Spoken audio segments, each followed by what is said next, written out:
Hello and welcome to the Ice Guys. This is the show that takes you into the world of the National Hockey League. Every game, every day, from a betting perspective. With pro sports handicappers, Ian Cameron, Alex B. Smith, and various guests from the world of hockey and sports betting. And now, here's your host, Ian Cameron.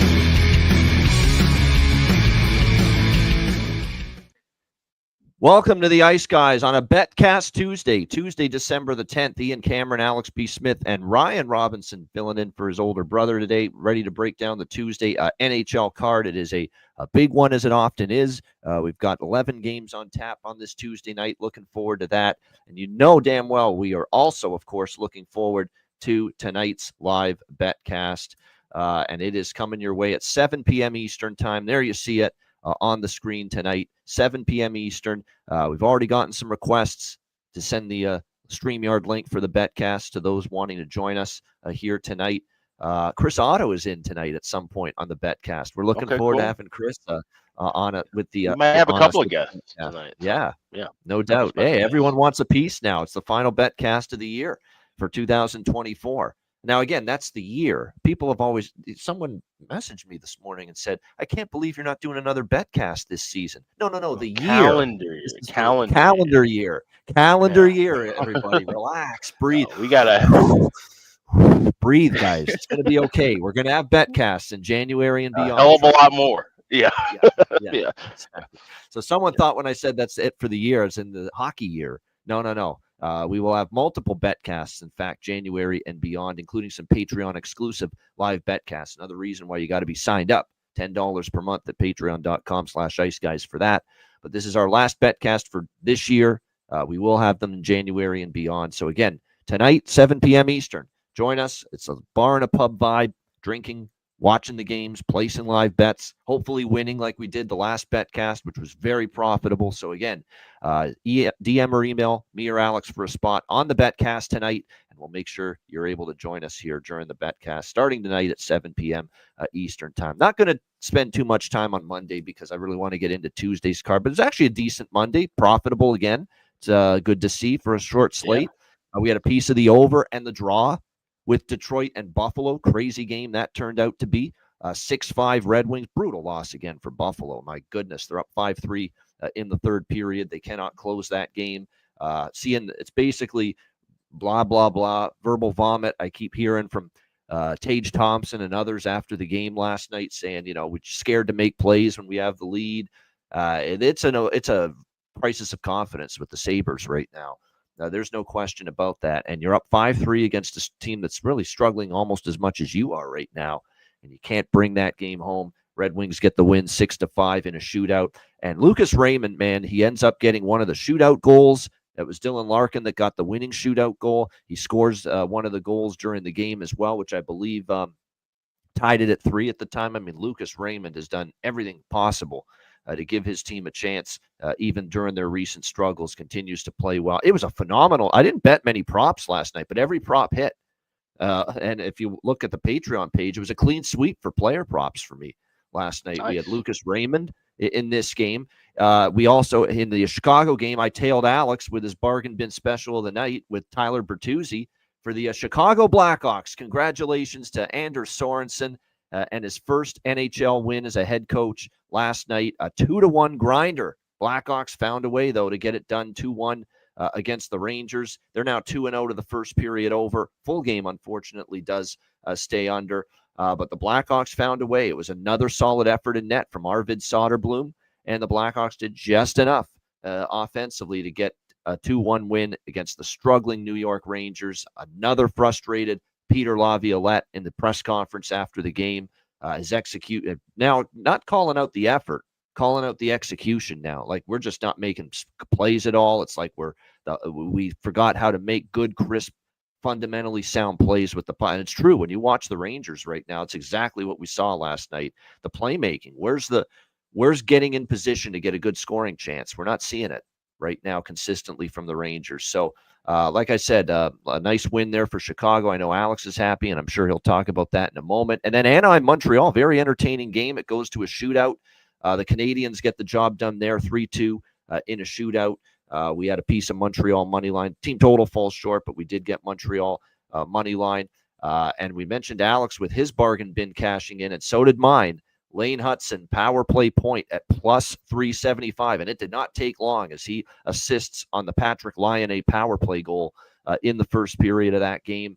Man, he is fun to watch. I mean, he just dances with the puck on his stick, Lane Hutson. I mean, this has got, I don't want to put the fucking Bobby Orr, Ray Bourque type of, comparison on him, because Bobby Orr's an all-timer. Ray Bourque's an all-timer. Paul Coffey is an all-timer, but he's got those kind of skills with the puck as a defenseman right now, Lane Hutson. And he's going to be a real fun player to watch. And if I'm Montreal, I should already be excited he's on your team. You should even be more excited when you see performances like he's had so far this year, including last night. No doubt about that. Bobby Orr scored goals. Exactly. Po Buddy's Nerfic. That's the one major difference between the two. Lane Hutson's still looking for his first goal this season. Wait till that. But he's got that in his arsenal. He's got that in his toolbox, in my opinion. It's just a question of finding the opportunities and converting when you get those chances. But Montreal, a nice win. I like the way the Canadians are playing right now, actually. It's been a nice little run for them. Alex, your thoughts on last night? And I know you're a happy Hawks fan seeing Anders Sorensen get his virgin victory as a head coach. Absolutely. That was just a fantastic game. And not only to seeing Sorensen getting his first win, but like I said, his fellow countryman, with Arvid Soderblom, just another absolutely stellar start in net, start to finish, making big saves when he needed to, especially late in the third. The power play late in that period, and when the Rangers pulled the empty net, they were firing off shots left and right, and Soderblom was standing tall, making saves, following and tracking where the puck is. All the issues that we bitched about, or I should say I bitched about for 2 years, there's so many things that have been cleaned up in his game. If this league had a most improved player award, he would certainly be at the top of the list. You have to make him a favorite. Like, what we're seeing now from Arvid Soderblom is leaps and bounds from what we saw the majority of the last 2 years. Now, I'm not saying that this guy's ready to be the number one starter. He's just there by default, by double default, because of a couple of injuries. But it's just amazing to see that he's made these improvements, and the fact that he's able to step up in a game where the Hawks needed him to step up, knowing that Mrazek was hurt. Get your countryman and get the new coach a win, and take advantage of a struggling Rangers team. They are in bad shape, and I don't know what the hell they're going to do to get things, turned around. But that was equal parts good Hawks win, but really, really bad Rangers showing at home. We talked about it yesterday. I said, it's a scary spot. I didn't like taking the Hawks money line, because I know a Rangers game on a Monday night at home, it can be kind of sleepy, and all of a sudden the Rangers pop up with 5 goals. We've seen that happen more times than not. But right now, I can't touch this Rangers team with a 10-foot pole. It's fade or nothing. And that's crazy to say with a team that I know we both like to win the East, possibly win the Stanley Cup. They don't look like a team that can even make the playoffs right now. So troublesome times in Manhattan. And then that game with Anaheim and Montreal, I think we might have to make a new rule. If I like a regulation side, we should probably play the draw, because this has happened to me twice in the last 2 weeks where I've gotten bit looking that a team could win in 60, and then the game goes not only to overtime but a shootout. So that was a little disappointing, but did cash the draw with Detroit, and like I said, another bargain bin winner with Mr. Bertuzzi. We're gonna have to change our opinion if we're a little off, not off. We weren't off at the time. Alex B. Smith was not off at the time, trashing Arvid Soderblom the way he did. He was terrible at that time, for a large period of time, right? But give him credit. He's worked at his craft clearly, and he's playing the best stretch of hockey in between the pipes that he's played in his career, and we will acknowledge that. That's all it is. I mean, still keep in mind. Yeah. No, still keep in mind. That was his 9th victory of his career in 50-something starts. So what I'm saying is right. He sucked, and he's getting better. That's it. Exactly. No doubt. He's getting I'm not just a little bit better now, a lot better, because he's had a lot of really solid outings. I still remember the Winnipeg game where he did everything he could early in the year to give them a chance against the Jets in Winnipeg, and if not for lack of goals, they could have won that game. And it's back to where the goals he's getting beat on are goals that no goalie is stopping. That's the huge thing too. If you go back and just watch any game with Soderblom last season, year before, you'll see goals where he's out of position. He doesn't know where the puck is. You see him. There's a bunch of times he's facing the net when the puck's in the back. So all those little small things have turned into big things because he's been able to correct how he can position himself, how he moves up, and how he tracks the puck. It's huge, huge difference. Yeah, there's no doubt. Yeah, Kali Speta, Tim. We don't know what's going on right now with the New York Rangers, other than they're just in a bad. There's something going on behind the scenes. There's something going on behind the scenes. I know I heard Pierre Maguire talk about this with Jimmy. I think it was maybe not yesterday, but late last week on one of the eye test shows. There's something wrong. There's something going on behind this. There's some vibes that are festering in that dressing room right now. And I think there's maybe a clash. There's some dissension. This is not just all. I think they're playing poorly. I think there's some. I don't think, and a lot of people are saying this. People say what you will about Trouba and the struggles and the defensive issues. This was the captain of the Rangers being treated like utter garbage out the door by management. Say what you will, whether it was deserving or not. This is management treating Jacob Trouba, the captain of this team the last few years, like an absolute dog shit. And you can say what you want about his struggles. The players and his teammates really love Jacob Trouba from everything I've heard. Sticking up for teammates, big hit in open ice when you needed a spark of some kind. And I think there's not a lot of love for the way it was handled, in my opinion. That's what a lot of people that are closer connected to the Rangers is what I'm hearing. Are the people I'm hearing regarding that are saying that. So I think that may be playing a part in it too, quite honestly. Maybe the Jacob Trouba departure is not going to be the bump for the Rangers that maybe we thought, that they just didn't love the way the whole thing played out, and including last year when it became public. And that's really when you've got issues. And this falls on Drury and the management. You can't let this kind of stuff become public and become like dirty laundry out in public like that, involving your captain of all people. And no wonder it's going to rub some people the wrong way and cause some bad vibes internally with the team inside that dressing room. Ryan, any thoughts you had on last night? Yeah, not a lot. It was a small card. The only one I had that ended up being a winner was the over in the Detroit-Buffalo game. Thought there could be some goals in that, and I think it was 3-2 in the first period or after the first, whatever it was. So that was nice. Other than that, just watched the Cowboys game. I like to be disappointed, so I decided to put myself through that torture. Wasn't fun. But yeah, I didn't have a ton last night. A football game with a punt on the punt that they blocked. They blocked it, and they lost on it because of it. Yeah. Team coached by Mike McCarthy. Yeah. So that was frustrating. That was I bet on the Bengals, so at least that hit. But other than that, it was a small card. I didn't really have a lot. I was saving it for today. I really like today's card, so I'm excited to get into that. To just make a point about that game with Bengals and Cowboys, and just how sometimes you just get lucky. I, of course, listen to BetQL Daily every morning with our friend Sammy P, Joe Ostrowski, and Sammy liked CeeDee Lamb anytime touchdown. So I bet that, and then I was like, I just threw another $5 on CeeDee Lamb first touchdown. It cashes, but I didn't watch any of the football game until like the second half, so I had no idea until I checked my account and I go, oh wait, what the hell is that? And I go, oh yeah, right. I had CeeDee Lamb. So I had 11-1 for first touchdown and plus 150 cash in. So sometimes it's just better to listen to somebody else smarter than you with a certain angle and just roll with it. I had him and Chase at plus each of them 60 plus yards, and that hit easy in the first half. So that was nice. But yeah, back to hockey. Yeah, back to hockey. Enough with the bad football teams, and let's talk about some hockey instead, no doubt. And it's not like Cincinnati was any better. There's any better this year. I mean, they've obviously had their issues as well, no doubt. All right, let's get into this Tuesday slate. It's a big one. It's a great slate for a betcast, of course, tonight. We're looking forward to that. We'll begin with the Sheldon Keefe Bowl. Chief versus Keefe, part 2. How about that? Toronto and New Jersey. We've got New Jersey minus 135, home favorites, 6 the total in this game. Of course, they played each other the second game of the season for Toronto. I think it was New Jersey's third game because they had played the 2 games in Czechia against Buffalo previously.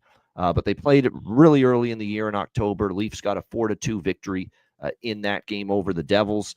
The Leafs back-to-back losses over the weekend against the Capitals at home, the Penguins on the road, looking to bounce back from that. Obviously, New Jersey coming off a 4-0 shutout loss to the Colorado Avalanche. You guys already know We've got the system play in effect here for this particular game tonight between the Leafs and the Devils, with New Jersey coming off that shootout loss to the Colorado Avalanche. Scott Wedgwood kind of haunting his old team in that game. He was terrific.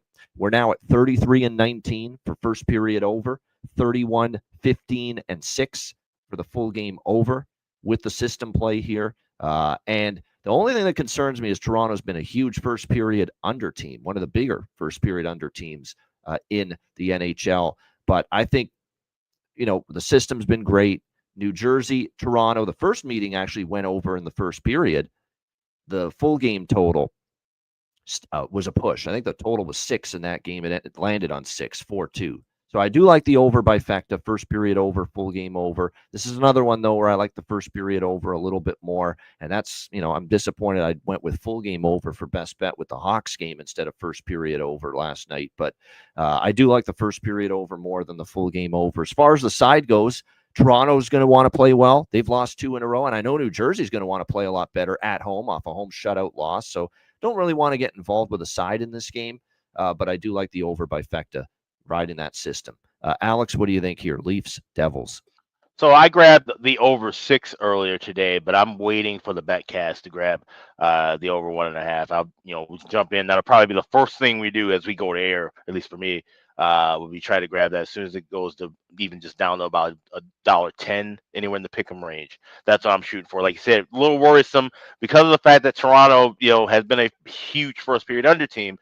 We can kind of use that to our advantage in the fact that, okay, they play slow. They, control the pace in the first 5 minutes. Shouldn't get any goals. We should be able to get some good value with the over for the full game and first period over. So small play on over 6. We'll look to jump on the over by Fecta officially in game on the betcast tonight. But like I said, I don't want to side here either. May sprinkle on a draw, but this might be one of those where we could probably, like I said, if we do end up getting goals back and forth later, maybe we could find a draw in game as well. Yeah, no doubt. So it's a good live betting game too as well, no question. Ryan, what do you think here? Toronto, New Jersey. Yeah, I'm going to be with you guys on that as well. I know probably lean first period under, people were saying in the chat. I took Toronto. I forget who they were playing. If it was wasn't last game. Let's see. I was on the first period over with them against Washington a few nights ago, and there were so many chances. Each team had like 2 power plays in the first. They missed a breakaway. They hit a couple posts. So the chances were there. They just couldn't seem to finish. I like the first period over in this one. I also see it's kind of been a Toronto-dominated series. It looks like New Jersey is 3-7 in their last 10 against Toronto, but I don't hate this spot in terms of New Jersey money line. Being at home, they lost last game.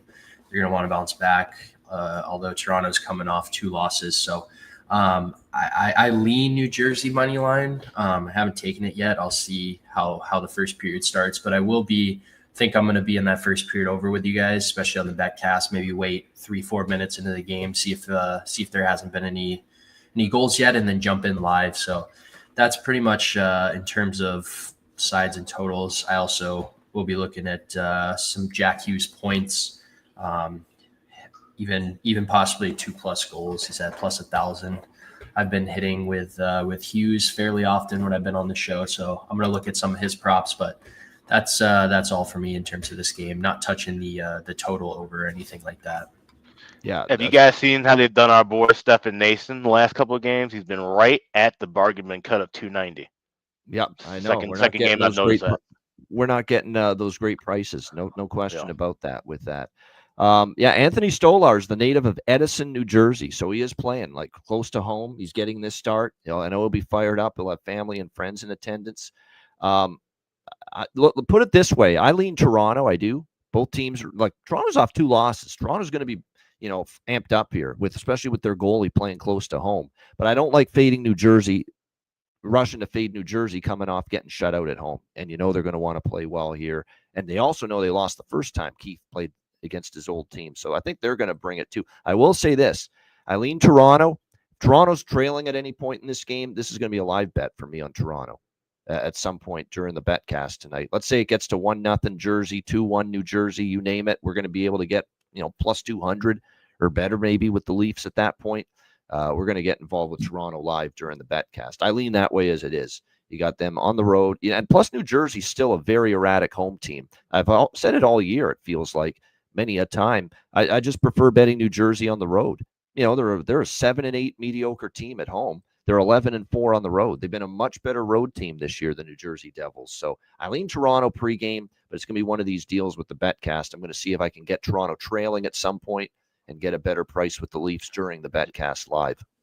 And just quickly with Stolarz, his history against the Devils in 6 meetings, 1-1-1 with a 2.38 goals against and a 926 save percentage. So no, nothing glaring either way with that record.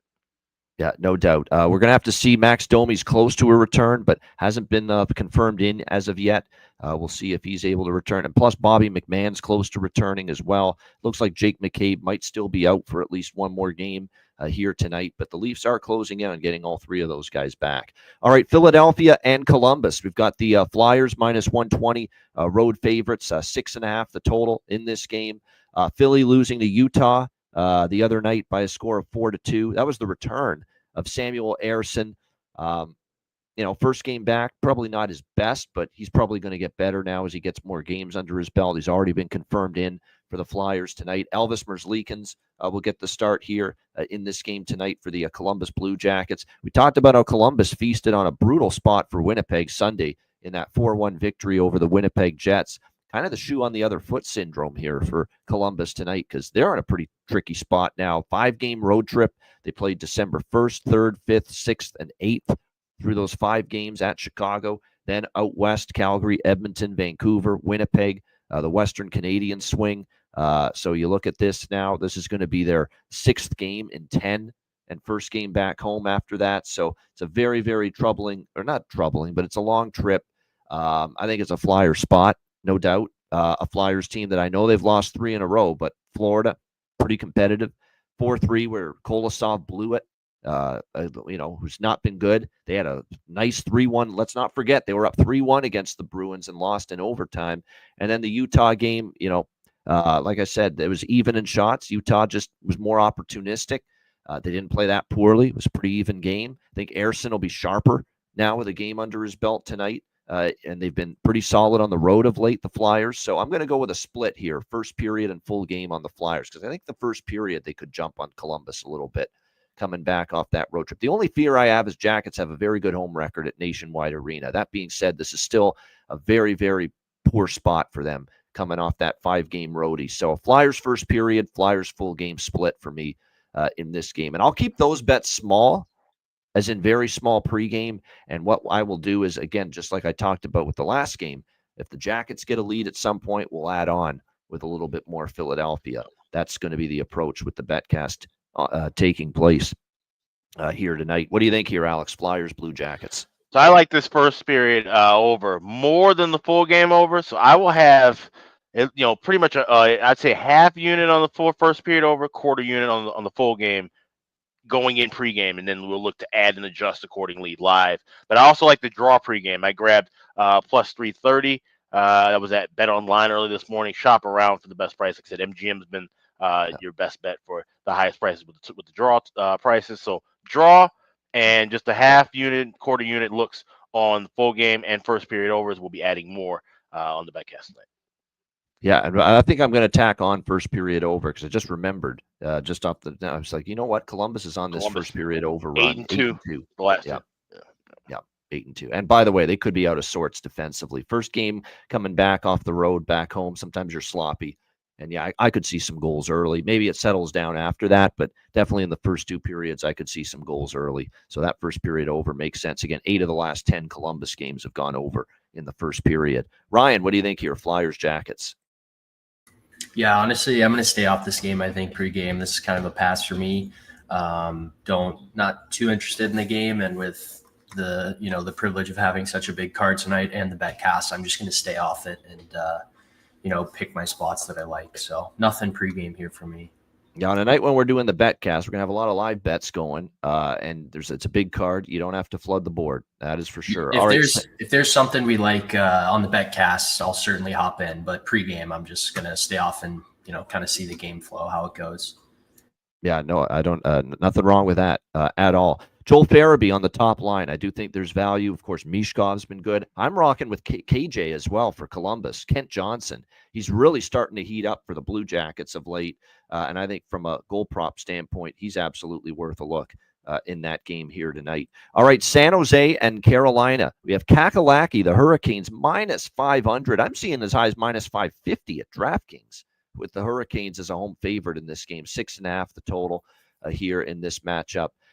That's just an insane price. I know it's Carolina versus San Jose, but I always say in this sport, no one really should ever be a minus 500 to minus 550 favorite when bounces of the puck can happen, that kind of thing. So, like I said, it's concerning that they're this big of a favorite. Now, Carolina has won 5 straight versus the San Jose Sharks, 3-0 last year.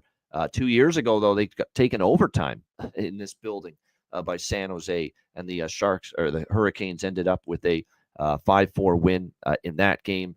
Again, the big trade for San Jose and Mackenzie Blackwood, who we've taken some pot shots at over the years. We actually think he's played well this year, and he has. He's played probably some of his best hockey of his career this year for the San Jose Sharks. He gets dealt, obviously, to the Colorado Avalanche, where he'll form that tandem with Wedgwood, which means it leaves Vitek Vanacek and Alexander Georgiev now with the San Jose Sharks as their 2 goalies. The first thing I'm looking at is team totals over and full game overs with teams against San Jose, because this is just as weak a tandem now as you can ask for in the NHL, especially Vanacek, the way he's played. He has really had a tough season for the San Jose Sharks. And keep in mind, he was previously with Washington and New Jersey, who had better teams in front of him than this San Jose group. He's given up 5 goals in each of his last 2 starts. He gave up 5 to Tampa in that 8-1 thrashing against the Lightning. He gave up 5 goals in the 8-5 game against the Seattle Kraken.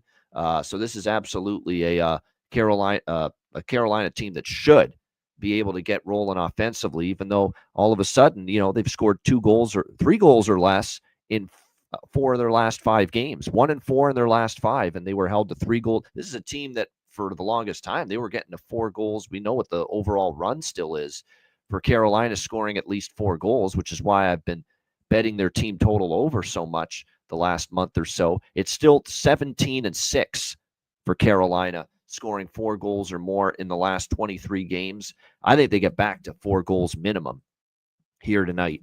Now, the team total at most books is 4.5, so I'm going to go the BetMGM route and get over 4 with Carolina here tonight in this game. And that way, if they get exactly 4 goals, we'll just get a push. But I think they could push for 5 or 6, quite honestly, here in this game tonight if they're locked in. And they're off the loss to the New York Islanders, too. And like I said, just 1-4 in their last 5 games as well, entering tonight. So I'm definitely looking at that Carolina team total. Again, over 4 is minus 140. That's not bad. And like I said, I'm definitely interested as well in over 6.5 here in this game. So we'll go those 2 routes. Canes team total over 4, over 6.5 with Sharks and Hurricanes. Alex, what do you think here? San Jose, Carolina. This is going to be a pass for me because this line is just outrageous. And I woke up this morning seeing this, and I'm scouring, thinking, like, were there just a bunch of injuries to San Jose? Like, on what grounds would Carolina, like I said, especially the way they've kind of struggled the last couple games, be laying 500, 530 at FanDuel? That's asinine. Like I said, everything's standard 4.5 on your team totals unless you go to MGM.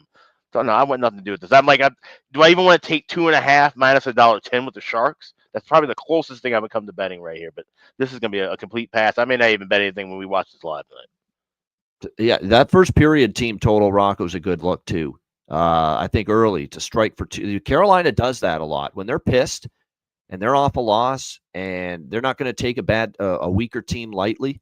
It's crazy how often they get 2 goals in the opening period. So I think, Rocco, I'm going to add that plus, especially when it's +1. I'm even seeing plus 170 at some spots for that over 1.5 team total in the first period for Carolina, that they can jump on the Sharks early, get 2 on the board early in the hockey game. And by the way, last year, I want to point out last year in Carolina, 3-0 Carolina. It was 2-0 Carolina after the first period. So, yeah, that 2-0 correct score, Aaron. Bingo. It's exactly what my eyes were starting to light up when I saw 2-0. I could see 2-0 Carolina after the first period. So that correct score, 2-0 Carolina first period. That might be worth a look. Tara Vinen got 2 goals, of course, in that game. He's no longer there, of course. He's with Chicago. But it was Kokkonen, I remember, in that game for San Jose, and they did get on the board early with those 2 goals in that game. As far as props go, yes, I know it's Brent Burns, of course, against the former team angle against San Jose. You could go in that direction. I don't mind it at all. But for Carolina, Jackson Blake, Jack Drury, and Eric Robinson, a newly formed second line by Rod Brindamore. Value galore on all 3 guys, as far as I'm concerned. Jackson Blake, Jack Drury, Eric Robinson, the newly formed second line for Carolina. I would take a shot with all 3 of them, and I think you got a chance to see 1 or 2 of them at least maybe find the back of the net here tonight in this game. Ryan, what do you think here? Sharks or go ahead, Alex. Yeah, I was just gonna say, when you guys talk about the 2-0 correct score, 3-0 correct score, 2-0 correct score for Carolina at FanDuel would be plus 650. Now, just to kind of for reference, that's usually an 11-1, 12-1 kind of a prop. There is no 3-0 correct score. You'd have to just bet any other score, which would be plus 480. So you're not getting the kind of value you would with a normal kind of first period stack. So, like I said, value is being sucked out of this game, so tread lightly in that aspect. So the Sharks gave up 35 shots to Tampa, 54 shots to Florida. My gosh, if they kind of give up those kind of shots tonight to Carolina with Vanacek and an angry Hurricanes team, that could be trouble. That being said, projects for 70, right? Yeah, when you think about it, yeah. This is a game to watch. If I see Carolina totally asleep though early in the game, I might jump on San Jose live just because. But I want to see how Carolina comes out first. Are they taking this game? They should. They're only 1-4 in their last 5 games. But if they're sleepy and they're letting San Jose kind of hang around, I'll be jumping in on San Jose live if I don't like what I'm seeing out of the Hurricanes. So it's another good situation for the betcast tonight to just watch to see how the Hurricanes look early in the game. Ryan, what do you think here? San Jose, Carolina. Yeah, that minus 500 is crazy. I think the thing that sucks when it opens like that too, I saw it, when Dallas shit the bed against Anaheim a few weeks ago. Dallas was down like 3-1 or something halfway through the game, and they were still like minus 150 to win. So if San Jose is somehow up, 2-1 early or 2-0, Carolina's value still isn't going to be great. So I'm just staying off that. I might take a small shot with I like what Aaron mentioned, correct score plus 600, plus 650 for that 2-0. I do see on, I don't know if I'm going to do it, but on DraftKings, the 3-0, if you want to get really ballsy, is plus 1,300. So really just might take a small shot with that correct score over 2-0, as well as possibly Kane's team total first period over 1.5. Saw it at like plus 130, plus 135. That could be great value considering that they, haven't played great. They're going to be at home. They're going to want to, start fast. So staying off the sides and, the full game over, but I don't hate some of those first period props. I'm going to be looking to play those, especially live, depending on how these teams come out early. Yeah, if your friend is betting, as Kenny Woo Woo says in the chat, if your friend is betting minus 500 on puck, then it's time for new friends. No, you don't abandon your friends, Kenny Woo Woo. You get them into some sort of betting rehab and say, stop fucking betting minus 500 favorites. Intervention is what you need. You don't abandon your friend. I just put in the chat the line that one of my old bookies actually told me back in Chicago. Said the only way you lay minus 500 or higher is if you know the outcome of a fixed fight. Yeah. There you go. That's it. And there's just a zero chance of it. And what the end result's going to be before it happens. Exactly. All right, Colorado and Pittsburgh. We've got the Avs minus 180 road favorites, I should say. 6.5 the total in this game. Scott Wedgwood getting the call once again in net for the Avs, who, of course, as we talked about just a moment ago, traded for Mackenzie Blackwood. So we've got the Wood, Wedgwood and Blackwood. Now the 2 goalies here for the Colorado Avalanche moving forward. But it will be Wedgwood coming off a very good shutout performance against his old team, the New Jersey Devils. Even his first start against Carolina, where they lost 5-3, it could have been worse if not for Scott Wedgwood. I thought he played well. I thought Colorado was terrible in that hockey game. So I thought even though he gave up 5 in that first game, it was a solid effort from Wedgwood in that game. I mean, Pittsburgh is playing some of their best hockey of the year, but Some of it is schedule related. Toronto looked gassed in the other night against the Penguins. The Rangers stink right now. The Florida game, don't be fooled by that. They got totally dominated, totally outplayed. 41-16 were the shots. And then, of course, Calgary, Boston, and Vancouver were the wins after that. Before that, they're playing better. Jari especially is playing better. There's no question about that. But it just feels like Colorado is the only way I would play it. But I'm not laying this price. What I am doing here is I'm going to take Colorado team total pregame over 3.5 minus 120. I think that's a solid bet. And I'm interested in Colorado money line, but not at this price. I will wait for the bet cast, and this is going to be another one of these deals where if the Penguins get a lead, we'll jump in live with the Colorado side at some point. I think Wedgwood, too, bet on type of goalie. I really do. And I think the fact he's playing on a better team, you watch, he's going to be able to give you some performances like he did the other night against New Jersey. So we'll see how that goes. But just a small piece of the team total pregame on Colorado, and I will be looking toward some sort of live bet on Colorado if they're trailing during the betcast tonight. What do you think here, Alex? Colorado, Pittsburgh. Yep, the Woods era has officially begun in net for Colorado. We got Blackwood and Wedgwood, but we got Wedgwood going. Who's the better of the goalie? I have him, as I'm doing my goalie updates as we're talking, but I have him 15 cents better than Blackwood. And like I said, in this spot, I would definitely roll with you on that Avs team total over. Maybe I don't know, dabble on a shutout. Scott Wedgwood shutout. I don't play that prop often, but Pittsburgh's just, I mean, they're just one of these teams, especially when how many times have we seen them lay eggs on betcast nights too? Yeah. That's the thing that's kind of sticking in my head. It's Colorado's not looked good in Pittsburgh the last 2 years either. That's true. Something worth pointing out. Yep. That's true. That's true. But I think this could be this kind of a sloppy game in the low scoring way. So I'm not going to be doing much pregame. Like I said, team total over. I can see this being like kind of a 2-1 game, 2-1 Avs lead early, and then maybe they just run away with a couple empty netters. Or this could be a game, like I said, Wedgwood stands on his head, Avs get 4 goals, and they win 4-0. So it's definitely want to wait and have this. Is a good one for the betcast tonight. Crosby always gets up for playing fucking McKinnon as well. There's no doubt about that. The fucking Tim Hortons bosom buddies there, doing all the Tim Hortons commercials here in Canada every single year. McKinnon and Crosby, the Cole Harbour boys, as I like to call it. Cole Harbour, Nova Scotia is where they're both from. As far as Colorado team total pregame, that's about it.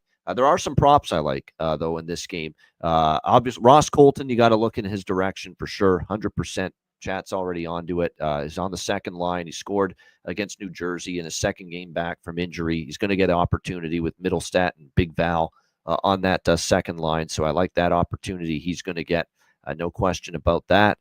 Miles Wood, as we're waiting on his return. Drouin's still out. But, yeah, that's one of my favorite props in this game for sure is Ross Colton for the Colorado Avalanche, no doubt. What do you think here, Ryan, with the Avs and Pens? Yeah, I do like that Colorado team total. Jari's been playing better. The Penguins have been a little bit better, but still not great. So I do like that Avs team total.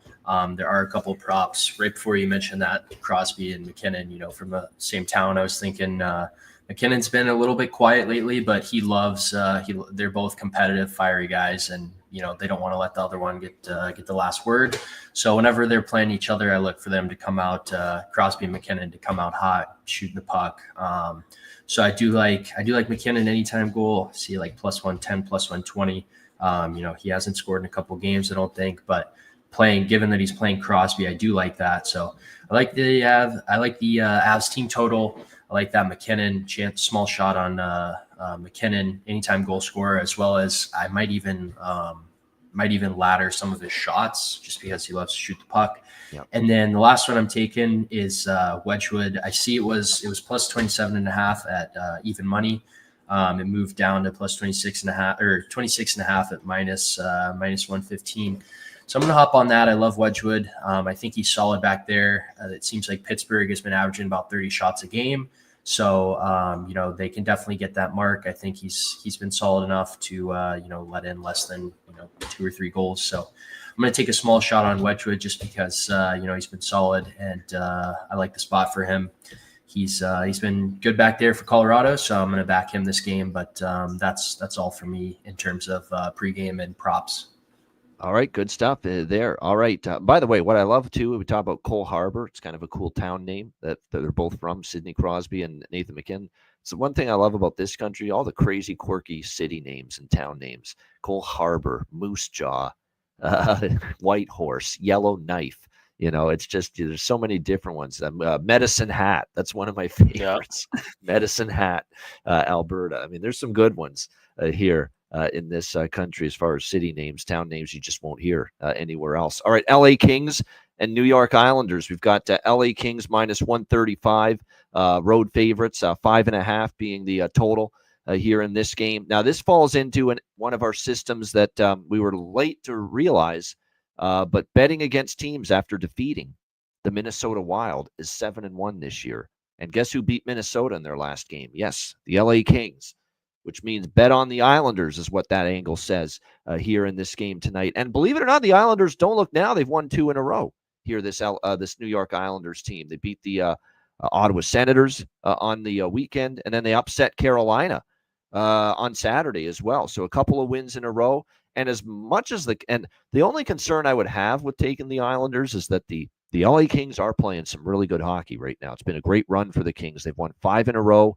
4 of those that have been at home. They've been great at crypto this year, 10-2-1. They have not been so good on the road, 6-8, a losing record this year for the Los Angeles Kings on the road. And again, some of those wins too, like Ottawa, Anaheim, not always the most top flight competition. But then again, they also beat Winnipeg, Dallas, and Minnesota on that homestand. Those were very good victories for the LA Kings. They also have Darcy Kemper back, who's expected to be in net for this game, although it hasn't been confirmed yet. You're still dealing with some injuries on the blue line for the Islanders, Pelican, Riley, and now Mayfield day to day as well. So that's probably another concern you'd have with the Isles, is just how depleted they are on the back end at the moment. But, at this price, I don't mind taking a shot here with the Islanders at plus 110, plus 115. I'm keeping it small, though. Kings are playing well.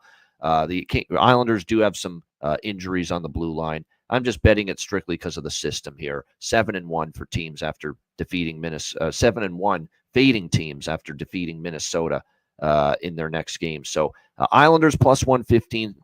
We'll sprinkle on the draw too. I mean, this Kings versus Islanders. It's do you really see either of these teams gaining separation? Last year when they played here in this building at UBS Arena, it did go to overtime, 3-2 in favor of the Islanders. So I could see that again here. Give me a 3-2 Islanders win. I'd love it, as someone that likes the Isles and the draw here in this game. Alex, what do you think here? Kings, Islanders. So, yeah, we'll have a little fun with this. We'll take these. All these are very small, but these will be pregame bets. We will go with the draw, and we would go correct score 2-2 and correct score 3-3. We try and root them on the Betcast Live. So we have a little fun with this. This is not a game I'm really thrilled about. Like I said, if we look at anything side in total, it would be in game. But we'll have a little fun with the draw for the Betcast purposes. No doubt. All right, what do you think here, Ryan? Kings, Islanders. Yeah, this is one I'm pretty much staying off of in terms of totals. I am going to take a small shot with my guy, Alex Laferriere. He was my roommate in Des Moines for a bit. Still play Xbox with him. Good dude. So I'm looking to hit one of his props on the day that I'm on the show, and hopefully get some luck like Matt has with Stefan Nason. So I'm going to take a small shot on him. I see he's like plus 280, plus 310 range. So I'm going to take a shot with Laugh. And then also I might take a small shot with first period Isles over half a goal. I see it at like minus 125. So I might take a small shot with that, just because LA is, they had a long homestand. They're traveling to New York. So I look for the Islanders to maybe have a little bit of advantage in the first period. And then I'll just see from there. So that's pretty much all for me this game. Kenny Wu in the chat asks, how good is he on the sticks? Yeah. He's pretty solid. He likes to say he's better than me at COD, but I don't know if that's true. Nice. We probably played 1,000 hours of Fortnite back when that game first came out, back when we were in junior hockey. So, yeah, good times. Yeah, no doubt. There you go. He's got the connection. And by the way, he's not French Canadian. I've got to repeat that to some people. He's not. He's American. He's Long Island kid. Yeah, exactly. He's from the New York area there. Alex Laferriere. Got to keep correcting people on that. They screw that up all the time. It's like, hey, is another Frenchman here in the league? No, he isn't. Stop with that. He's not from that. He's not from Quebec. Okay, let's make sure we get that clear right now. All right, what the Predators need to get clear is finding a way to get a damn win. They're hosting the Calgary Flames right now. Nashville minus 185 home favorites, 5.5 being the total in this game. Gosh almighty. Now I cannot lay this price with Nashville. Simple as that. Full stop. No way can I back the Predators here at minus 185 in this game. But the counter to that is you really want to take Calgary on the road right now. They have been a mess of late, away from home, away from the Saddledome. All their good games have been at the Saddledome. They can't get out of their own way right now on the road. This is absolutely a game pregame. Sidewise, I want nothing to do with it. Totals wise, Calgary feels like an over team on the road. I cannot bet Nashville over right now with the way they're not scoring. This offense is just dead. It's absolutely in the doldrums. It's in the tank. During the 7-game losing streak that they've had, they have not scored more than 2 goals in any game. They have a wretched 11 goals scored in the last 7 games. 11 goals in the last 7 games. It's absolutely terrible. So, this is a pass game for me. Maybe on the betcast tonight we'll find something, but nothing for me pregame. Alex, what do you think here? Calgary, Nashville. Yeah, can't do anything here. I mean, even with a total, can't go under 5.5 with, like you said, how bad Calgary's been defensively on the road. And like I said, it doesn't matter. And Vladar is actually the better option on the road than Wolf. I look at Wolf's numbers, 1-4. He's got a 82% save percentage on the road. Like, he's been dreadful away from the Saddledome. So yeah, I think it's Darth Vladar tonight, but not confirmed yet. It is, by the way. Yeah, it is Vladar. Yeah, no, yeah. So I saw confirmed on goalie post, but I'm saying either way. you talk about 2 goalies, like I said, their numbers are wretched on the road. You can't back them, but you can't back anything with Nashville right now. And especially, like I said, the problem with these teams when they're struggling and then they lay, like, it's obviously it's more exaggerated with Carolina's 500, 530. But even at 185, we can't look at anything Nashville related because everything's being priced with this team being a high favorite, and they shouldn't be a high favorite at all. So it's funny how with some of these spots, when you start talking past 170, 200, and then of course 300, 400, everything gets thrown out of whack now. So you can't even find good team totals or any kind of other value. It's just a pass game or wait for something live. I would agree with that. No doubt. This maybe on the betcast something pops up. I catch something while I'm watching the game, and it could happen. That's why it's a bet. This is a great betcast game. As in, I hate it pregame. It doesn't mean we can't bet it live if something appeals to us. Ryan, what do you think here? Calgary, Nashville. Yeah, I honestly, this is a game I'm interested in watching just because I know Dallas plays Nashville next on Thursday in Dallas. So interested to see how Nashville looks tonight, especially being at home. I don't have anything. I don't have anything pregame right now, so this is one I'm honestly just gonna be watching live, wait and see what happens, and jump in. I'm looking at some of the first period props right now just to see if there's anything that really jumps out to me that I like. Nashville to score a goal in the first is minus 180. Don't like the value there, so. Honestly, probably just going to stay off of everything. I don't really see anything that jumps out at me right now, so I'm just going to wait and see if I like anything live.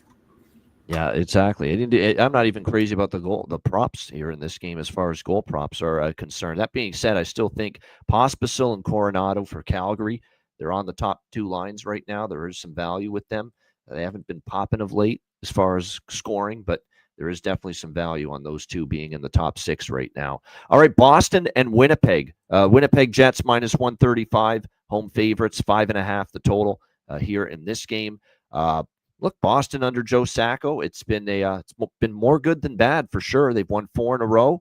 Overall, since Sacco took over, they're 7-2 in the 9 games since the coaching change.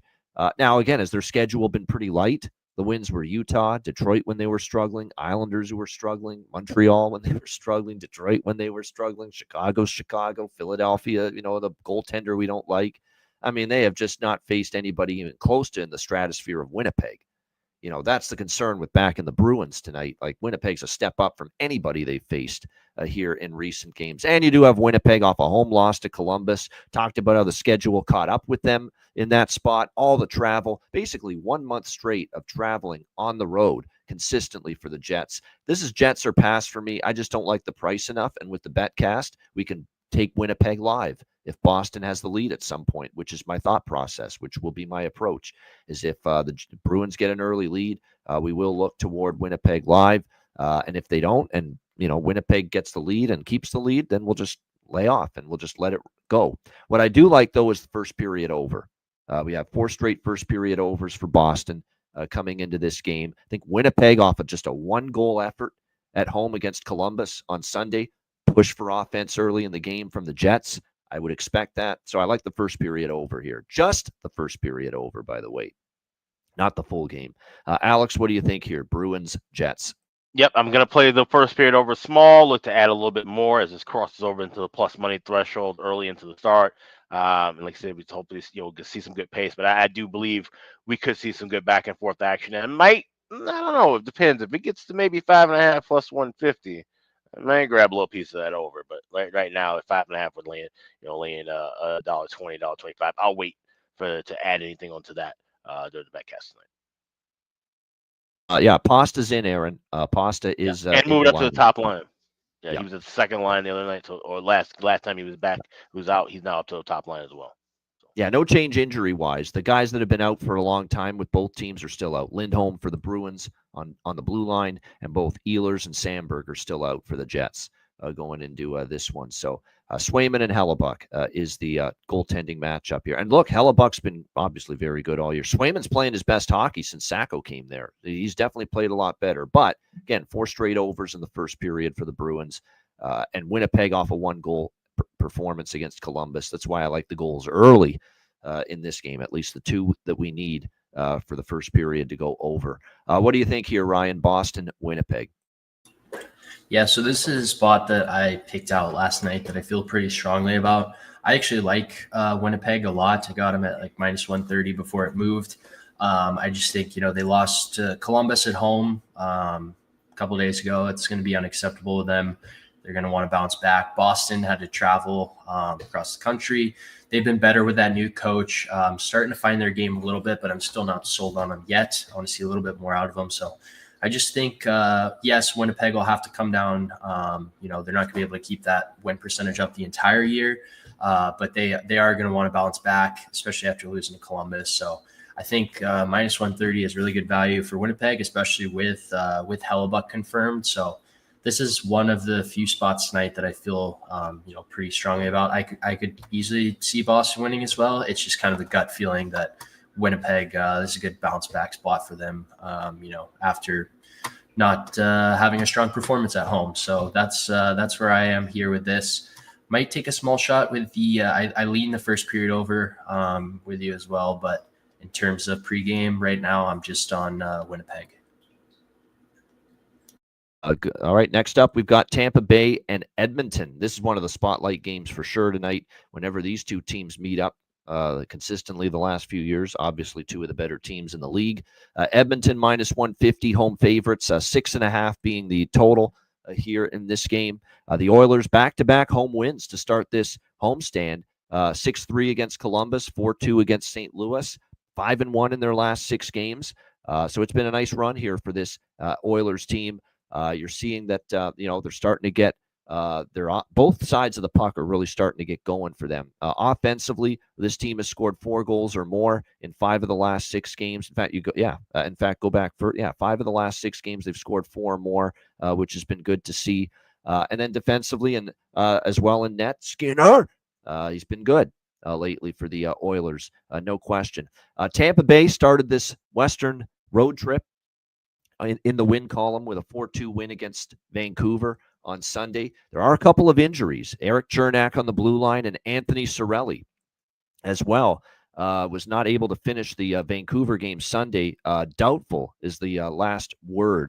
Cirelli's status tonight. So Chernak for sure is out, and Cirelli is doubtful here for the Tampa Bay Lightning tonight in this game. And Cirelli, you miss his offense. Yes, 11 goals, 13 assists. You miss his defense. He's a terrific defensive player as well. And you know that with Chernak, definitely what he doesn't give you much offensively, but he's a shot blocking machine. Already 33 blocked shots in the 25 games this year. That's huge. And again, Chernak's defensive prowess is evident. There's no doubt. I like the way Edmonton's going. I don't like the price, though, at -150. I lean Oilers. But again, I'm going to look maybe for Edmonton live during the betcast. Tampa gets a lead. Maybe then we'll jump in on Edmonton. What I do like in this game is look at the way Edmonton's played at home. Last few games, we saw 4-2, 6-3, 6-2, 5-3. 4 straight home games here for the Oilers have gotten at least 6 total goals. They've all gone over. Actually, 3-1 to the over. Look at series history. Lightning versus Oilers. 3 straight overs. 5-3, 6-4, 7-4. 2 of those games right here at Rogers Place in Edmonton. All 3 of those games went over. The last 3 head-to-head meetings for the full game. They also, all 3 of those games went over in the first period as well for the Lightning versus the Oilers in the last 3 head-to-head meetings. So for whatever reason, when these 2 teams meet up, we see goals. And I think we're going to see that again tonight. So I do like the over bifecta here with the Lightning and the Oilers. Over 1.5 first period, over 6.5 full game. Alex, what do you think here? Lightning, Oilers. Yeah, this is interesting. It's kind of one of those games that you debate and look and see if you like the over, but you also like a side. This might be a good BetMGM game. Looking at those parlays, those kind of maybe mulling over. Lightning, they said the history 7-3 the last 10. You look at Lightning to win and over 4.5 at +150.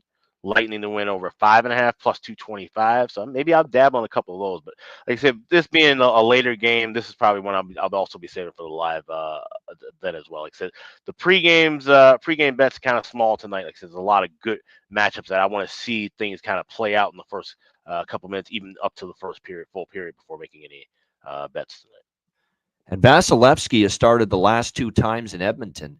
And in those games, we saw, obviously, Edmonton score 5 and score 4 in those. So Vasilevsky hasn't fared as well against the Oilers. This is a team that's given him some trouble in the past. So, yeah, I think overs are probably in the offing here tonight with this one. All right, what do you think here, Ryan? Lightning, Oilers. Yeah, I'm on that first period over as well as a small shot with the full game over. I know you mentioned that's kind of been a trend with these 2 teams going over. I don't know. This is a tough pick'em spot for me. I think I kind of lean the Tampa Bay. I know they've kind of dominated the series against Edmonton and Edmonton as of late. But I think Bailey or someone mentioned they could see the Oilers showing up at home. I definitely could see that as well. I just think I feel comfortable with the first period over with the firepower these teams have. You know, if there's an early power play or something like that, we see a quick strike. So taking a small shot on the first period over, as well as leaning towards the total full game over. In terms of player props, I do like that Draisaitl anytime goal. Actually, I've had some success with him. So I think these star players, whenever they're playing other stars like Kucherov and McDavid and Draisaitl, those guys want to show that they're still at the top of the list. So I see Draisaitl at +135 anytime goal, as well as Kucherov's. I see him over 3.5 shots at +130. I think I'm going to take a small shot with that as well. So that's all for me. I will be looking, like Alex said, this will be one that I'm paying close attention to and watching really closely on the betcast. So I think there will be more spots to jump in live as this game gets going. Yeah, this will be a fun game to have on the betcast for sure. No question about that. Couple props I like. I like Connor Geekie. That's right, Morgan's little brother for Tampa Bay. Connor Geekie. I like Nick Paul as well. Obviously, Kucherov, 3 points in his return to the lineup for Tampa Bay against Vancouver. Just picking up right where he left off. For Edmonton, I'm going back to the well with Vasily Podkolzin to find the back of the net up on the second line with Draisaitl. I think Kapanen, the other winger on Draisaitl's line, worth a look. And I'm going with the old man, Corey Perry, tonight against one of his many former teams, the Tampa Bay Lightning. And Corey Perry, I think, did score last game for the Edmonton Oilers as well. So hopefully Corey Perry returns to the forefront here tonight for Edmonton in this one. All right, next up, this is Minnesota and Utah. We've got the Wild. Actually, it's pretty much pick 'em now. Even money, both sides, -110. The total sitting at 5.5, shaded to the over in this game. This, by the way, is the second game of a ESPN Plus doubleheader tonight. ESPN Plus does have a doubleheader, and this is the second of the two games in the doubleheader. This one will be Mike Monaco and Cassie Campbell, Pascal. And the first game with Leafs Devils, I forgot to mention, is also ESPN Plus exclusive. And that game will have Bob Wischusen and Alex's shout-out friend, Kevin Weeks, will be working with Bobby on the Leafs and Devils game tonight for ESPN Plus. This game, as far as it's concerned, I think it's a tricky little spot here for Utah. They're off the back-to-back road wins to end the road trip against Philly and Buffalo, and now they return home from those two games over the weekends. Think about the spot, too. It's third game in 4 nights. They played Saturday afternoon in Buffalo, Sunday night in Philly, and now you're turning around playing in Utah at home. Third game in 4 nights. Now they're used to the thin air and altitude. They played a bunch of games now at Delta Center, but still doesn't make it any easier. You got Minnesota off a 4-1 loss to the LA Kings. You don't need to think too hard how many times Minnesota has lost 2 games or more in a row. It hasn't happened very often. They still have a phenomenal road record this year, 11-2-3 for the Wild away from home. I like Minnesota here in this spot, even money. -110. Tough spot, I think, a little bit for Utah. And they are still without, a couple on the blue line. And Vejmelka will be in net. He's playing a lot of hockey right now, and he has to because of the injury to Ingram. So Vejmelka back in net. He's got very good numbers, believe it or not. But so does Philip Gustafsson, who is projected to be in net for the Wild. He's been absolutely outstanding. So I do like Minnesota here, -110. I lean under. Actually, I don't like my unders, but I do kind of feel like with the 2 goalies and the form they're in, might see a little bit of a lower scoring affair here with the Wild and the Hockey Club here tonight. What do you think here, Alex? Minnesota, Utah. Yeah, under is an interesting look, but when you talk about Karel Vejmelka getting the start against the Wild, he is 3-3 with a 3.34 goals against average and an 8.98 save percentage. Oh, that's not great. It's not that good. And keep in mind, this is this Utah team. They are the Yotes in generic clothing.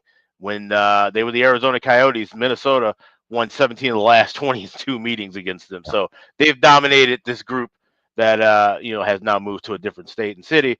I like Minnesota here. I think this is a cheap price. I got -$1.05 at BetMGM. Anything totals wise, we can add during the betcast tonight. Yeah, no doubt. Now they're still playing with 2 key pieces here with Eriksson Ek and Brodin both still out. Hasn't mattered all year. I know they found a way. They've been finding a way all year. I mean, they had Kaprizov.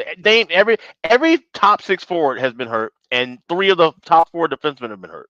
And yeah. I think with the Fleury banged up for a minute too, they've had all the injuries that we literally talked about and worried about at the season preview, and they've been able to navigate it just fine. It's incredible. Yeah, it has been. It's been an outstanding job by the team, and I got to give John Hines credit. He's out of my doghouse for a little bit. He's done a nice job this year. You can't deny it. Got to admit it. When a guy that is doing a nice job coaching and keeping the team playing well through injuries, and right now that is happening, no question, with the Minnesota Wild, and John Hines deserves some credit for that as well. Ryan, what do you think here? Wild and Utah Hockey Club. Yeah, I like the Wild in this spot. As you mentioned, it's kind of a tricky spot for Utah coming off a road trip, first game back home. Minnesota's already been on the road, so they're just in the middle of the grind. So I think it's not a bad spot for them. I'm pretty much, other than that, I'm staying off in terms of sides. I do have a couple point props that I like. I like the kids on Utah. I like Cooley and Gunther. Cooley's +110 for anytime point. I see Gunther's -110. Those two on the top 2 lines and power play units. I really like watching those two play. Saw them a couple weeks ago against Dallas. They're just so creative and get so many scoring opportunities. They generate off the rush, generate down low. So I think with the amount of ice time they get and the opportunity, they're playing with some pretty special players and, Clayton Keller and guys like that. So I think they're going to get their looks. I like the Cooley and Gunther point props, especially with Cooley being plus money. So just small shots on those. But other than that, I'm going to be looking for more opportunity to hop in here live. Like I say, for props for Minnesota, I mean, it's obvious, but that top line's been great. There's no question. When you're talking about Kaprizov, Rossi, and Boldy, they've been absolutely phenomenal. I wouldn't overthink it. if you're going to like Minnesota props, those are the players you want to be looking toward. I want to look toward Logan Cooley because he has really started. He's not cool right now. He's hot. He's eating up. We've got 4 goals in the last 7 games for the Utah Hockey Club. He's been an absolute trend of late. We've been waiting for him to get kick-started into high gear from a goal-scoring standpoint, and he is doing that right now for the Utah Hockey Club. So I do like, even though I like Minnesota in the game, I really do like Logan Cooley to find the back of the net. He's been very good of late. All right, St. Louis, Vancouver. We've got the Canucks minus 170, home favorites, 5.5 the total. This is the much-anticipated return of Thatcher Demko, his first start of the season for the Vancouver Canucks tonight. I know they're happy to have him back. All due respect, though, and credit, and they should give all the flowers to Kevin Lankinen and the job he did with Demko out for the first part of the season. He was absolutely outstanding and gave Vancouver a chance to win every night. But Demko will get the nod here for the Vancouver Canucks. Jordan Binnington projected as the goalie here for the St. Louis Blues, who lost, I believe, just their second game under Jim Montgomery with a 4-2 loss to Edmonton. Still with the overall 4-2 record since the coaching change, and still 4-1 as a road underdog since the coaching change as well. I'm going to take St. Louis one more time. I'm not out with St. Louis until I lose 2 in a row. And since I've started riding the Blues with the Jim Montgomery, with the coaching change and Jim Montgomery taking over, I have been on St. Louis every game, and my approach was going to be I will not stop the approach of betting on St. Louis every game until I lose 2 in a row with them. That has not happened yet. Now, if it does happen tonight, then maybe we'll jump off. But we will jump in with St. Louis one more time. Plus, I think we're getting a better price with St. Louis and a worse price on Vancouver because they're adjusting to Demko's return. Well, Demko hasn't played all year. Demko had no training camp. Demko's straight off the fucking surgery table and now basically back on the ice here in his first start of the year. So can we trust Demko to be on top of his game and in his absolute best form tonight? I'm not so sure about that. I'm going to have to see it before I believe it. So I do like St. Louis here. One more time, riding the Blues. 4-1 as a dog, a road dog, since Jim Montgomery took over. St. Louis for me. Alex, what do you think? Blues, Canucks? Yeah, like I said, this is way too inflated of a price for Demko's first start. We were kind of anticipating that it could, would be coming at some point. And we were saying that maybe look at first period overs as well. Now that's something I'll wait for in the betcast, but I'm going to definitely grab. I see plus 145, plus 150, and shop around for that. But I will grab at least a half a unit on St. Louis money line, and then we'll make adjustments in game from there. No doubt. He will not be bargain bin special for a record-setting 4th time in a row tonight, but I am, of course, betting Dylan Holloway one more time. Right. Holloway, got to roll with one more time. Got to roll with it. He has been absolutely outstanding for the Blues. Of course, he scored against his former team, the Edmonton Oilers, on Saturday night. We figured that had to happen, and you're still getting plus 420. They've adjusted a little bit finally. The prices are more in the 300s now with Dylan instead of 400, 500, but you can actually still get 425 at Bet365 and 410 at FanDuel. So you actually still have some good prices out there with Dylan Holloway, the way he's rolling right now for the St. Louis Blues, no question. Ryan, what do you think here? Blues, Canucks? Yeah, I'm with you. I like Jim Montgomery. It's kind of sparked this team since the change. So until they lose 2 in a row, I'm going to take a small shot on them. I thought about taking a small shot on Thatcher Demko, either saves or like under 2.5 goals. Just kind of as, not sure what we'll get. He could come out and be great and give them a big boost, or come out and let in 2-3 in the first period and look kind of shaky. So decided not to do that, but just a small shot on Blues money line for me. And then I like those player props that have been hot as well. I think Holloway and some of the guys like that. So take small chances on them for anytime goals as well. Yeah, won't you be? My neighbor starting to heat up too. Jake Neighbors, Zach Bolduc, keep an eye on him. He's actually someone that's picked things up since Monty took over as well. And then on the Vancouver side, obviously, when you look at their lineup tonight, DeBrusk's been on fire. Pius Suter, I mean, this guy's become on a bit of a heater right now as well for the Vancouver Canucks. So, like I said, definitely a couple of props there that stand out to me with the way they're playing right now. Suter and DeBrusk in particular for the Vancouver Canucks. All right, final game. And this is what I love about our betcast tonight. We've got 2 very intriguing late games. These 2 late games, I'm interested in both of them. St. Louis is playing better. Vancouver's got Demko back. That's a game I'm interested to watch. Same with this one.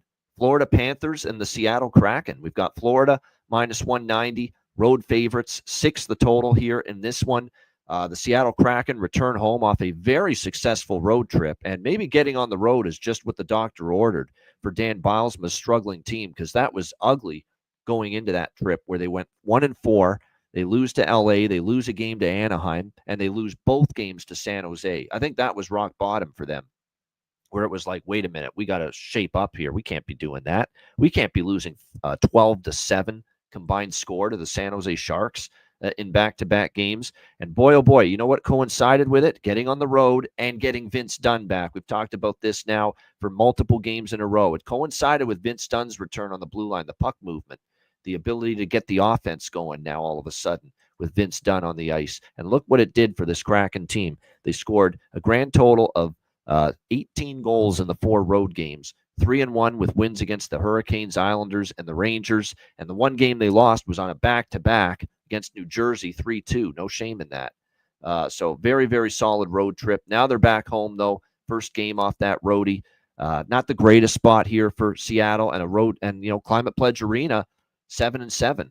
Just a mediocre 500 record for the Kraken at home. Florida 8-5 on the road. Florida 5-1 in their last 6 games. But when I watch Florida, their game's not at A+ level right now. I know they got the back-to-back wins against Carolina. Those 3 wins they had to start this little 5-1 stretch were very good. Toronto and the 2 wins against Carolina, they did play very well in those games. The Pittsburgh game, I didn't love their game. The Philly game, I didn't love their game. And even the San Jose game, I didn't love the way they played. So we'll see how they fare here in this one. You look at this Florida team. They've also done their share of traveling as well since late November. They've traveled every game. So I'm not rushing to lay a $1.90 with Florida, but Seattle in this spot off the road trip, don't really want to back them either. It's a good game to observe with the BetCast tonight. See how it plays out, no question, and maybe roll from there. One thing I can tell you about Seattle is that in 4 games on that road trip from the Seattle Kraken, we saw the first period over hit in all 4. I do like that. First period over here, Florida and Seattle. Lean full game over, but I definitely like the first period portion of that more at this point in time. Again, since Vince Dunn's back, they've been a first period over machine. And they've been okay with the full game over, too, which is why it isn't over by Fecta, but I like the first period over part of that more. And I like Brandon Montour tonight for Seattle. Why not? It's a guy that won a Stanley Cup there in Florida, gets to play his old team, the Florida Panthers tonight. Why not? Maybe a little more aggressive, shoot the puck a little bit more. You know how you get. You get a little more antsy, more bees in the bonnet, if you will, when you play against your old team, and you can get upwards of plus 650 for Brandon Montour to score a goal tonight. Just to get an assist, by the way, plus 225. Pretty good price for Brandon Montour assist as well. Like, he's going to want to make an offensive impact tonight. No question. I know it's been a bit of a, kind of a disappointing year, let's be honest, so far for Brandon Montour in Seattle. But against his old team, the Florida Panthers, got a lot of connections and ties to everybody still on that team. Brothers for life after winning a Stanley Cup. I could definitely see Brandon Montour getting on the scoreboard tonight. Not just an assist, but a goal possibly as well. So I like both of those. Plus 650 goal, plus 225 assist. You hit one of them, it's profit. Alex, what do you think here? Florida, Seattle. Yeah, like I said, this is the late game, so I'll also be waiting kind of to add a little bit more. But I do like first period over and full game. Pregame, I got 5.5. I laid the 134, but like I said, playing it small pregame at FanDuel, but then also grab that over 1.5. So I would recommend betting those pregame and then just adding a little bit more as we adjust for the BetCast. That's the last game to start of the night. All right, good stuff. Ryan, what do you think? Last game, Florida, Seattle. Yeah, this one's just a pass for me. Just gonna see if there's any good spots that you guys see on the BetCast live and take, but pregame I'm not touching minus 190 and also not too interested in Seattle. So I'm staying off this game overall. Nothing wrong with that. Nothing wrong with that. Like I said, they scored the 2 goals against New Jersey, but so team total actually seemed, a little interesting to me too. I do lean to that Kraken team total, 2.5 at minus 110. That's not bad. Again, it's a night and day difference for the Kraken, offensively with Dunn on the blue line. It's clear. You can see it in their play since he's been back. So I think there might be a little value to Seattle team total over 2.5 tonight. Certainly, I would prefer that than taking Seattle on the money line. Shout out to everyone in the chat. Hit the like button. We appreciate it very much. We're looking forward to the live betcast tonight. It's a great card, and it's great because it's not just betting-wise, it's a good card. Viewing-wise, it's a good card. You know how many games I'm just very intrigued to watch tonight across the board. Even Calgary-Nashville, a bit of a sick game, but nevertheless, Calgary can't win on the road. Nashville can't win, period, right now. So what's going to give in that game? So many interesting plot lines tonight. So we're looking forward to the live betcast tonight, 7 p.m. Eastern time. Looking forward to that. Again, DM or email me or Alex for a spot on the betcast tonight. And we will send you the link before it begins, 7 p.m. Eastern time. Looking forward to the live betcast. We're also excited about keep seeing the Patreon numbers climb with our members at the Patreon page, patreon.com/iceguys. Again, just $10 per month. We've got obviously a player suite show being uploaded at the end of the week, goalie charts, totals charts, betting card posted each and every day, sides, totals, and player props posted each day on the Patreon page. All of that and more, just $10 per month. We got live betcasts exclusively for Patreon members coming up in the new year. All that and more for just $10 per month. Your subscription goes a long way to supporting the show. So make sure you sign up. We're closing in on 200 Patreon members. $10 per month, patreon.com/iceguys.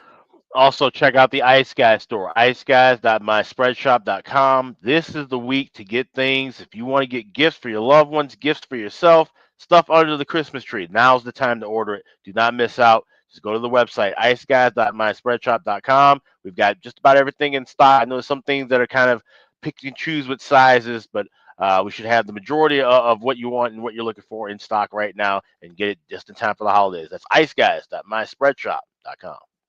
There it is. Check it out. Like I say, now's the time to lock in your order if you want to get what you order before Christmas Day for sure. All right, we've got Bargain Bin Special of the night and Best Bets coming up in a moment right after we hear from our great Ice Guys sponsors.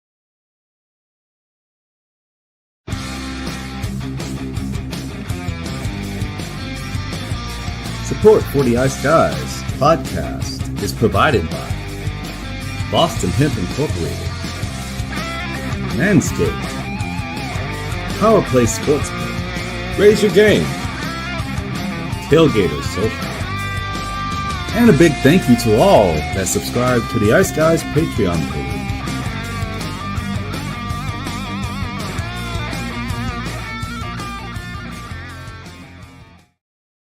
Everyone loves a perfect pair.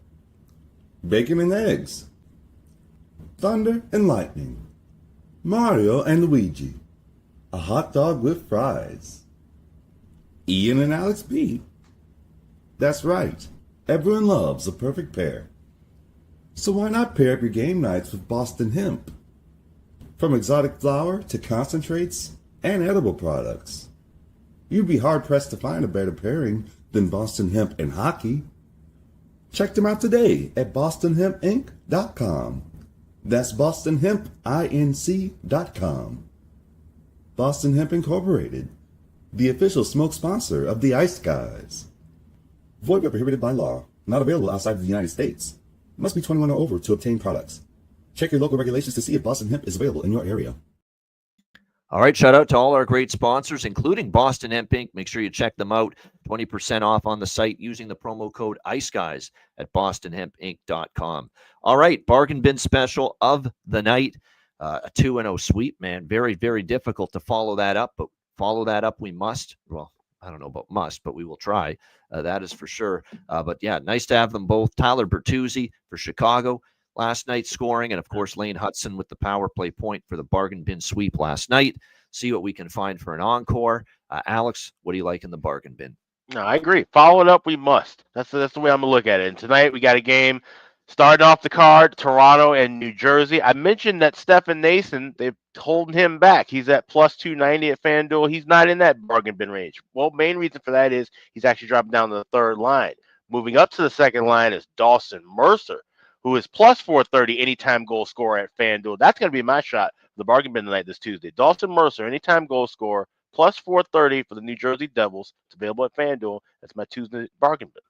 That's a really good one because every time he gets an opportunity, it seems on that top six, he takes advantage of it. So Dawson Mercer, the man from Newfoundland, plus 430 for the New Jersey Devils for Alex with his bargain bin special of the night. Ryan, what do you got for the bargain bin? Yeah, so I'm going to go with my good buddy, Alex Laferriere, anytime goal, plus 330. He's from Chatham, New Jersey, which is, a little bit of ways from Long Island, but I know while he's on this Northeast swing, he's going to have friends and family there. So all these teams that he grew up watching, the Rangers, the Islanders, the Devils, stuff like that, he's going to want to score against them. So I feel like he has a good shot tonight. Alex Laferriere, plus 330, anytime goal is my bargain bin special of the night. All right, there we go. Alex Laferriere. Shake that laffy taffy. There we go. Alex Laferriere for the LA Kings for bargain bin special of the night for Ryan Robinson. All right, my bargain bin special of the night. Let's go back to the last game. I'm going to go with Brandon Montour. It's just a feel for me here tonight. I think he's got a real shot here. Plus 625, plus 650 at FanDuel for him to find the back of the net tonight. Great price. We're going for a little bit of a bigger bang here tonight with the bargain bin special of the night. But let's go with Brandon Montour. I know this year, it's been a little up and down, a little rocky for him with Seattle, his new team this year. He does still have 7 goals, though. So far this year in 28 games, so he scored in a quarter, of Seattle's games this year, Brandon Montour. So plus 650, I like it against his old team. Maybe shoot the puck a little bit more. That would not surprise me.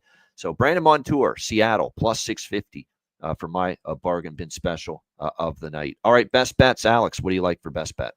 We're going to head out to Salt Lake City, Utah. Like I said, and now the Utah Hockey Club. But before they were the Arizona Coyotes, they were getting dominated by the Minnesota Wild. They had lost 17 of the last 22 meetings. As their first meeting now as the Utah Hockey Club. So give me the Minnesota Wild minus $1.05 on the money line. The fighting Terry Edelmans take care of business on the road tonight. That's my best bet. No doubt. He'd appreciate you calling them that too, I'm sure. Yeah, Minnesota against Utah. Minnesota money line minus 110, best bet for Alex B. Smith. Ryan, what do you like for best bet? Yeah, I liked that game as well. But for my best bet, I'm going to go up to the Great White North and take Winnipeg money line minus 135 over Boston. I feel like it's a good spot for them. They're going to want to bounce back at home. Boston's had to travel. Hellebuck is confirmed. He's going to want to be solid. So feel good about him. Winnipeg Jets minus 135 money line is my best bet today. All right, Winnipeg Jets, and you certainly have them in a focus spot off a loss to Columbus on Sunday. Winnipeg minus 135, best bet for Ryan Robinson for this Tuesday slate.